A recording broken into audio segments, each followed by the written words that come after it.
पिछले काफी समय से सुप्रीम कोर्ट और हाई कोर्ट में जजों की नियुक्ति और उनके नामों की सिफारिशों को लेकर विवाद बढ़ता जा रहा है, संदेह गहरा रहा है और यह संविधान के लिए, लोकतंत्र के लिए अच्छा क्षण नहीं है। ताजा विवाद न्यायमूर्ति विपुल मनुभाई पंचौली की सुप्रीम कोर्ट में नियुक्ति की सिफारिश का है।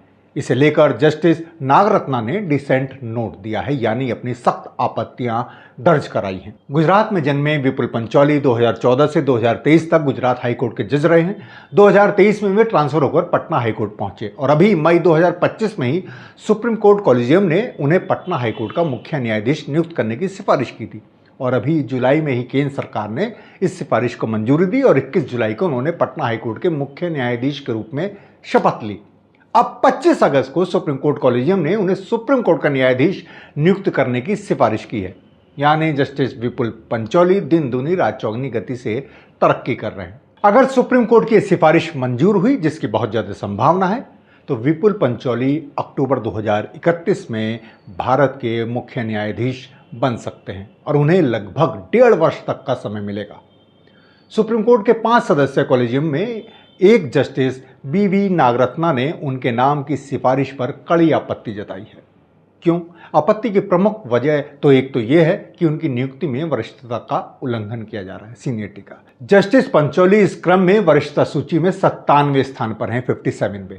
उनसे पहले कई वरिष्ठ और योग्य न्यायाधीश हैं। उन्हें प्राथमिकता मिलने की संभावना थी, लेकिन उन्हें नजरअंदाज किया गया, ऐसा कहा जा रहा है। इसके अलावा जस्टिस नागरत्ना ने उल्लेख किया है कि 2023 में गुजरात हाईकोर्ट से पटना हाईकोर्ट में उनका ट्रांसफर एक साधारण प्रशासनिक कदम नहीं था। जस्टिस नागरत्ना ने उसी कॉन्फिडेंशियल चर्चा के मिनट्स को पुनर्विचार के लिए मांगा है।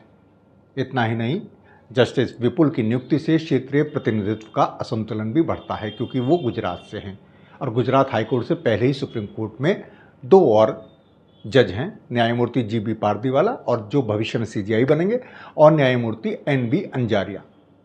अब एक और न्यायाधीश विपुल पंचौली हो जाएंगे तो गुजरात का प्रतिनिधित्व बढ़ जाएगा, जबकि अन्य राज्यों के न्यायालयों का प्रतिनिधित्व कम हो सकता है। इस तरह की निर्णय प्रक्रिया स्थापित मानदंडों को किनारे पर करती है, ऐसा कहा जाता है। जस्टिस नागरत्ना ने स्पष्ट रूप से चेतावनी दी है कि ये फैसले न्यायपालिका की विश्वसनीयता को दीर्घकाल में प्रभावित कर सकते हैं।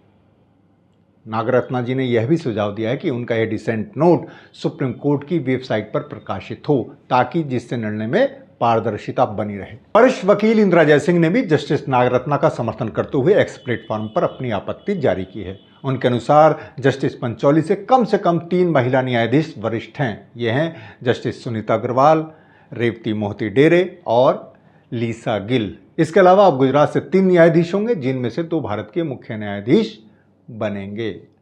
वरिष्ठ वकील प्रशांत भूषण ने भी जस्टिस नागरत्ना की आपत्तियों का स्वागत किया है। उन्होंने अपनी सोशल मीडिया पोस्ट में लिखा कि यह न केवल न्याय के प्रशासन के लिए प्रतिकूल होगा, बल्कि कॉलेजियम प्रणाली की साख को भी दांव पर लगा देगा। यहां आपको यह भी बताना प्रसंग अनुसार होगा कि यह भी खबर आई है कि चीफ जस्टिस गवई के भतीजे की बॉम्बे हाईकोर्ट में वकील के तौर पर नियुक्ति की सिफारिश की गई है। सुप्रीम कोर्ट कॉलेजियम ने बॉम्बे हाईकोर्ट के लिए 14 वकीलों की नियुक्ति की सिफारिश की है, जिनमें राज दामोदर नाम के एक व्यक्ति व एक वकील सीजीआई के रिश्तेदार कहे जाते हैं। हालांकि वे उनकी नियुक्ति की चर्चा से अलग रहे हैं। तो कुल मिलाकर इन सब विवादों से इस समय न्यायपालिका की साख दांव पर है। पहले ही कई मामले चल रहे हैं, एक जज पर तो महाभियोग चल रहा है। तो यह सब हमारे संविधान और लोकतंत्र के लिए कोई शुभ संकेत नहीं है, क्योंकि लोकतंत्र के 4 स्तंभों में 3 कार्यपालिका, विधायिका और मीडिया पहले ही बुरी तरह सवालों के घेरे में है। अगर न्यायपालिका भी इसके घेरे में आती है तो ये कोई शुभ संकेत नहीं है।